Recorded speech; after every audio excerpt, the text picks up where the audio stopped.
All right, welcome back. We are at episode 6 now of this retrospective of progressive rock, looking through each decade individually. If you haven't seen any of these by this point, I've put the playlist right up there for you to check out. It has some of the housekeeping items, some of the kind of groundwork about what this is all about, so that all of these don't feel very repetitive. So let's just dive right in. Our last episode, we covered the 2000s, sometimes referred to as the aughts, and I called this decade the innovation. You had the resurrection in the 90s. This is when the music was starting to become more innovative, trying their own thing, seeing what works, seeing what doesn't, what can they grab from the past, what can they try new. And I feel like the 2010s, this is where we get the revolution. This is where we've innovated, we've tried different things. Now let's really try to be revolutionary about this kind of music. We have now proven that this music is here to stay. We are now 2 full decades into this new wave of progressive rock, and let's just keep the good times going.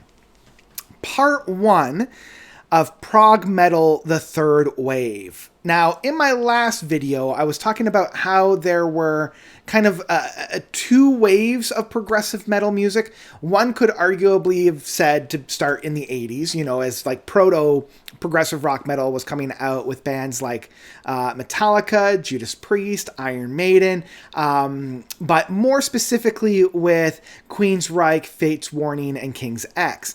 And then at the tail end of the 80s with Dream Theater.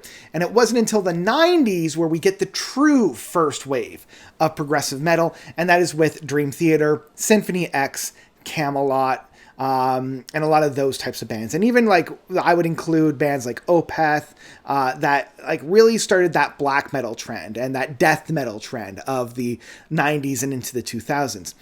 Into the 2010s, this is where we get the third wave. So first wave being in the 90s, second wave being in the 2000s. This is where we get bands that continue their whole flow. You've got Dream Theater, Opeth, but even like Porcupine Tree going a lot more metal in their music. You've got bands like Devin Townsend, Riverside, Between the Buried and Me, Cynic. A lot of these bands that are really taking the influences of the past. And I feel like in the 2010s, this is where bands really started to kind of emulate and then grow upon it. So where Opeth and Dream Theater had influences from the past, Dream Theater having influences from, say, like Rush, Pink Floyd, Metallica, and things like that. These are when bands now are getting influenced from Symphony X and Dream Theater. And I think the star performer of that is Haken, dropping Aquarius in 2010. And I think this album was the game changer. This was the one that, because I feel like at this point, bands were either metal with progressive rock tendencies or they were progressive rock with metal tendencies. Haken was the first one to plant the flag and say, no, we are fully progressive metal in the full scope of that. We are not metal with progressive tendencies. We are not prog with metal tendencies. We are progressive metal. And that also continues with Leprous. That continues with Nia Obliviscaris. That continues with Native Construct. That even continues with Devin Townsend, continuing his work, doing a whole bunch of his stuff with the Devin Townsend Band, the Devin Townsend Project, and just straight up Devin Townsend. And even a little bit later on in the decade with Toehider and, all of his, Mike Mills, just plethora of work in that sense. And so we see this massive explosion of this prog metal that then has an echo. And this is where 1.5 of this video comes in with extreme prog and gent. I mean, 2010s were definitely the year, like the decade of gent. That's where we get bands like Tesseract, Animals as Leaders, Periphery, all these really genty music and musicians that were really kind of redefining what prog and prog metal could be. This is also where we're getting some really interesting experimentation going on. Like Between the Buried and Me is doing some really big experimentation in the 2010s, dropping Coma Eclectic and the Parallax. Opeth switching gears entirely, going from, the crazy death metal prog all the way into almost like a jazzy prog, like shoving off the entire metal genre entirely. And new bands coming in and shaking everything up, like Deaf Heaven, starting that whole black gaze. The Ocean and Earthside doing some really powerful and really intense items on there. So yeah, metal and progressive metal in the 2010s was really exciting. And I feel like this is where the most exciting aspect of the prog sphere was taking place. But not only was that happening, then we have part two, the new prog, indie prog. And this is kind of a continuation from the 2000s with the fifth wave of prog. If we're looking at bands like Coheed and Cambria, Beardfish, Deer Hunter, Muse, Mars Volta, Gazpacho, Wobbler, and Fido, this is where we're kind of continuing that with bands like Pure Reason Revolution, All Traps on Earth, Bent Knee, Sid Arthur, The Tea Club, Perfect Beings, and getting even more further within. I know some people call it like Swancore, but I don't know. I think we can find a better name for it. But bands like Moron Police, Thank You Scientist, Bear Ghost, Dirt Poor Robins, The World is a Beautiful Place and I'm No Longer Afraid to Die, and Soup. So all of these bands are, more contemporary. They're playing more in the contemporary landscape and sandbox, but really utilizing and providing like the prog tendencies within their music and really blending that genre into its fuller landscape. Like, this is where I feel like so many bands are really starting to experiment again, where before they were almost afraid to, where it's like, whoa, no, we got to color within the lines, right? We got to stay within the box. And this is where they're like, nah, man, do whatever. Like, if you guys want to play a 13-minute song that's followed up by an 18-minute song, have at her. And this continues, I believe, where we're starting to blend and blur the lines within the genres. But this is where I would say the fourth wave of progressive rock happens. And I feel like that is really with the emergence of the studio of K-Scope.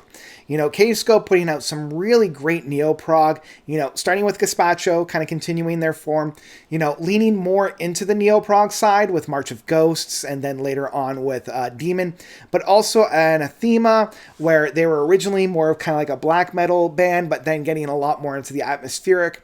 This is where we're getting albums like Weather Systems and We're Here Because We're Here, but also like getting some really stand out neo-prog, like proper neo-prog with Return to the Earth, I Am the Morning, Anubis Gate. This is where I feel like the 2010s neo-prog is really found. Like, we're still kind of continuing the flavor and the landscape of the late 2000s of that darker, a little bit more metal, a little bit more raw landscape, but we get that symphonic tinge back. We get a little bit more of that symphonic sounds, especially with Anubis. They're really playing that landscape. This is where we're also getting some really great records from Mystery. We're getting some really great music from Comedy of Errors. And so, yeah, there's this plethora and this really amazing oomph and push of the neo-prog. And then finally, in part 5, retro prog is still killing it. Retro prog is really showcasing and flirting their colors. And again, we're kind of blurring the lines a little bit because some of these bands could be considered neo prog, some of these could be considered retro prog. There's a little bit of a defining line. It's more of shades of gray than anything else. But I mean, Spock's Beard and Neil Morse is having a great decade in the 2010s. Spock's Beard putting out Brief Nocturnes, their self-titled work, in X in this time period, and just like dominating the charts. Same with Neil Morse, and Transatlantic is putting out some really amazing stuff. If we want to talk about a adjunct to Spock's Beard with Pattern Seeking Animals, that's when they first land onto the scene and, again, really start shaking things up. But I'm also really loving some of the smaller bands at this time that are really defining and really revolutionizing what progressive rock and prog could be. Karnataka was around this time as well, but Southern Empire coming onto the scene and like just really shaking the fold. The Baroque Project is really continuing and, doing some groundbreaking records around this time. Evership landing and really like planting the flag and saying, yeah, we've got some really great things to say. Magenta, Halas, and Shamblemas. Again, we've got such a brilliant and plethora of some really great bands to showcase. Hey, we're still here.